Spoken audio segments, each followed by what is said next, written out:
Gotta keep reading, 'cause this book's gonna be a good book. 'Cause this book's gonna be a good book. 'Cause this book's gonna be a good book to read. 'Cause this book's gonna be a good book. 'Cause this book's gonna be... The Lion, the Witch and the Wardrobe, Chapter 16. What happened about the statues? "What an extraordinary place!" cried Lucy. "All these stone animals, and people too. It's like a museum." "Hush," said Susan. "Aslan is doing something." Aslan was indeed doing something. He had bounded up to the stone lion and breathed on him. Then, without waiting a moment, he whisked round, almost as if he had been a cat chasing its tail. And he breathed also on the stone dwarf, which, as you remember, was standing a few feet from the lion with his back to it. Then he pounced on a tall stone dryad which stood beyond the dwarf, turned rapidly aside to deal with a stone rabbit on his right, and rushed on to two centaurs. But at that moment Lucy said, "Oh, Susan, look at the lion!" Now, I expect you've seen someone put a lighted match to a bit of newspaper which is propped up in a grate against an unlit fire, and for a second nothing seems to have happened. And then you notice a tiny streak of flame creeping along the edge of the newspaper. It was like that now. For a second after Aslan had breathed upon him, the stone lion looked exactly the same. Then a tiny streak of gold began to run along his white marble back. Then it spread. Then the colour seemed to lick all over him, as the flame licks all over a piece of paper. Then, while his hind quarters were still obviously stone, the lion shook his mane, and all the heavy stony folds rippled into living hair. Then he opened a great red mouth, warm and living, and gave a prodigious yawn. And now his hind legs had come to life. He lifted one of them and scratched himself. Then, having caught sight of Aslan, he went bounding after him and frisking round him, whimpering with delight and jumping up to lick his face. Of course, the children's eyes turned to follow the lion, but the sight they saw was so wonderful that they soon forgot about him. Everywhere the statues were coming to life. The courtyard looked no longer like a museum. It looked more like a zoo. Creatures were running around after Aslan and dancing round him. He was almost hidden in the crowd. Instead of all that deadly white, the courtyard was now a blaze of colours. Glossy chestnut sides of centaurs, indigo horns of unicorns, dazzling plumage of birds, reddy brown of foxes, dogs and satyrs, yellow stockings and crimson hoods of dwarfs, and the birch girls in silver, and the beech girls in fresh transparent green, and the larch girls in green so bright that it was almost yellow. And instead of the deadly silence, the whole place rang with the sound of happy roarings, brayings, yelpings, barkings, squeaking, squeals, hooings, neighings, stampings, shouts, hurrahs, songs, and laughter. "Oh," said Susan in a different tone. "Look, I wonder, is it safe?" Lucy looked and saw that Aslan had just breathed on the feet of a stone giant. "It's all right," said Aslan joyously. "Once the feet are put right, all the rest of him will follow." "That wasn't exactly what I meant," said Susan to Lucy. But it was too late to do anything about it now, even if Aslan had listened to her. The change was already creeping up the giant's legs. Now he was moving his feet. A moment later he lifted the club off his shoulder, rubbed his eyes, and said, "Bless me! I must have been asleep. Now, where's that dratted little witch that was running about on this ground? Somewhere just by my feet it was." But when everyone had shouted up to him to explain what had really happened, and when the giant had put his hand to his ear and got them to repeat it all again so that at last he understood, then he bowed down till his head was no further off from the top of a haystack, and he touched his cap repeatedly to Aslan, beaming all over his honest, ugly face. Giants of any sort are now so rare in England, and so few giants are good-tempered, that 10 to 1 you have never met a giant when his face is beaming. It's a sight well worth looking at. "Now for the inside of the house," said Aslan.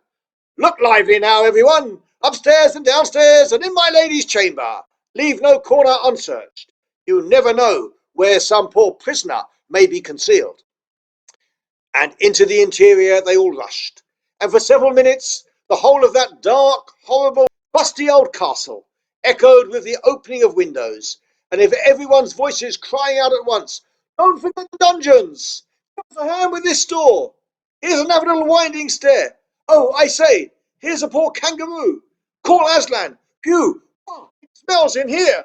Look out for the trapdoors! Up here! Help! Look, there's a whole lot more in here on the landing!" But the best of all was when Lucy came rushing upstairs shouting out, "Aslan! Aslan! I found Mr. Tumnus! Oh, do come quickly!" A moment later, Lucy and the little fawn were holding each other by both hands and dancing round and round for joy. The little chap was none the worse for having been a statue, and was, of course, very interested in all she had to tell him. But at last the ransacking of the witch's fortress was ended. The whole castle stood empty, with every door and window open, and the light and the sweet spring air flooding into all the dark and evil places which needed them so badly. The whole crowd of liberated statues surged back into the courtyard, and it was then that someone, Tumnus, I think, first said, "But how are we going to get out?" For Aslan had got in by a jump, and the gates were still locked. "That will be all right," said Aslan, and then, rising on his hind legs, he bawled up at the giant. "Hi, you up there!" he roared. "What's your name?" "Giant Rumblebuffin, if it please your honour," said the giant, once more touching his cap. "Well then, Giant Rumblebuffin, just let us out of this, will you?" "Certainly, your honour, it will be a pleasure," said Giant Rumblebuffin. "Stand well away from the gates, all you little uns." Then he strode to the gate himself, and bang, bang, bang, bang went his huge club.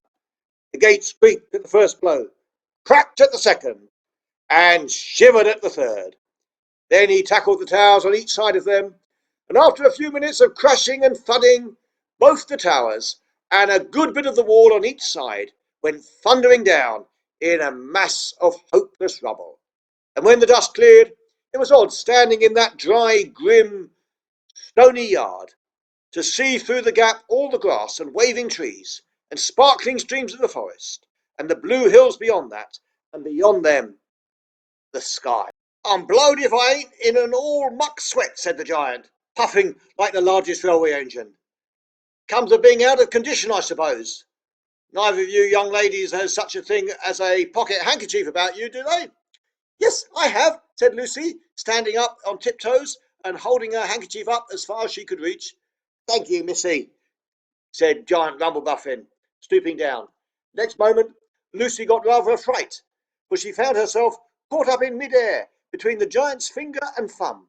But just as she was getting near his face, he suddenly stared, and then put her gently back on the ground, muttering, "Bless me! I've picked up the little girl instead. I beg your pardon, missy. I thought you were the handkerchief." "No, no," said Lucy, laughing. "Here it is." This time he managed to get it, but it was only about the same size to him that a saturine tablet would be to you and me. For when she saw him solemnly rubbing it to and fro across his great red face, she said, "I'm afraid it's not much use to you, Mr. Rumblebuffin." "Not at all, not at all," said the giant politely. "Never met a nicer handkerchief. So fine, so handy. Though I don't know how to describe it." "What a nice giant he is," said Lucy to Mr. Tumnus. "Oh yes," replied the fawn. "All the Buffins were. One of the most respected of all the giant families in Narnia. Not very clever, perhaps. I never knew a giant that was. But an old family, with traditions, you know. If he'd been the other sort, she'd never have turned him into stone." At this point, Aslan clapped his paws together and called for silence. "Our day's work is not yet over," he said, "and if the witch is to be finally defeated before bedtime, we must find the battle at once." "And join in, I hope, sir," added the largest of the centaurs. "Of course," said Aslan. "And now, those who can't keep up, that is, children, dwarfs, small animals, they must ride on the backs of those who can, that is, lions, centaurs, unicorns, horses, giants, and eagles. Those who are good with their noses must come in the front with us lions, to smell out where the battle is. Look lively and sort yourselves. And with a great deal of hustle and bustle and cheering they did. The most pleased of the lot was the other lion, who kept running about everywhere, pretending to be very busy, but really in order to say to everyone he met, "Did you hear what he said? Us lions." That means him and me, us lions. That's what I like about Aslan. No side, no standoffishness. Us lions, us lions. That meant him. That meant him and me. At last he went on saying this, till Aslan had loaded him up with 3 dwarfs, 1 dryad, 2 rabbits, and a hedgehog. That steadied him a bit.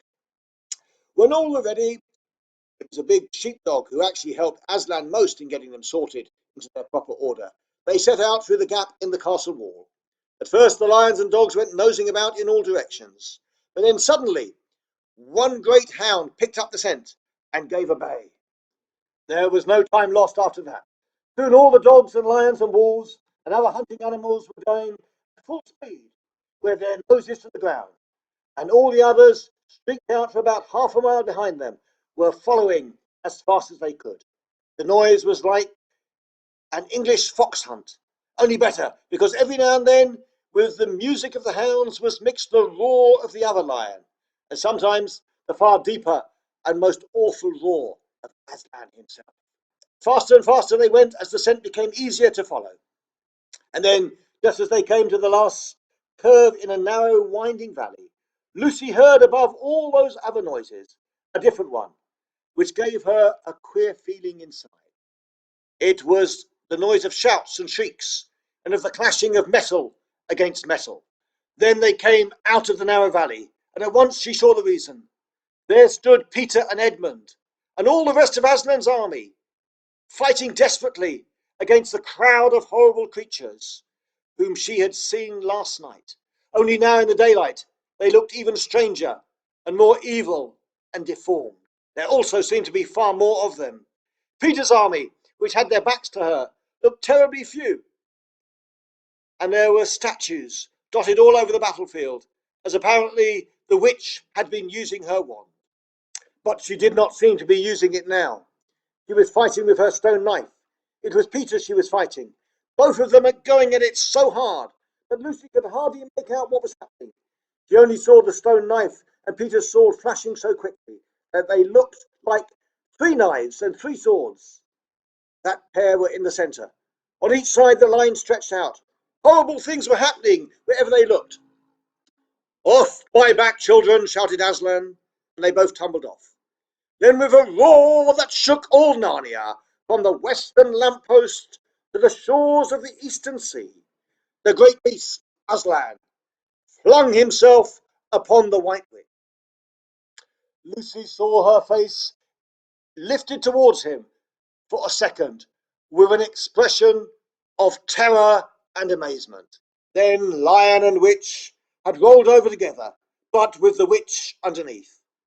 And at that same moment all the warlike creatures whom Aslan had led from the witch's house rushed madly on the enemy line. Dwarfs with their battle axes, dogs with teeth, the giant with his club, and his feet also crushed dozens of the foe. Unicorns with their horns, centaurs with swords and hooves, and Peter's tired army cheered, and the newcomers roared, and the enemies squealed and gibbered, till the wood re-echoed with the din of that onset.